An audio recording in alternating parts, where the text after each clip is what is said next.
बता, जोरदार बजाओ एक बार। ये बात आगे बढ़ो। बहुत अगर गाना है यार, बहुत अगर सुपर हिट गाना है। सोन मछली का हाथ रिश्ते न मन के महीना भी है, बहुत अगर गाना है, मतौना भी है, सब लोग सुनबो, लेकिन आराम से शांति बना के सुनबो, ठीक है?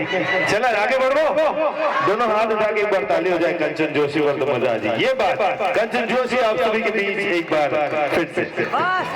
दूसरा शुरू करबो कि हिल कंटिन्यू करबो?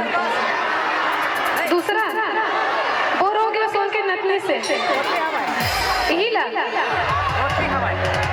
ए बाबू मोला बने लागे से कर बर फेर हिल गा आज के कल तो गाय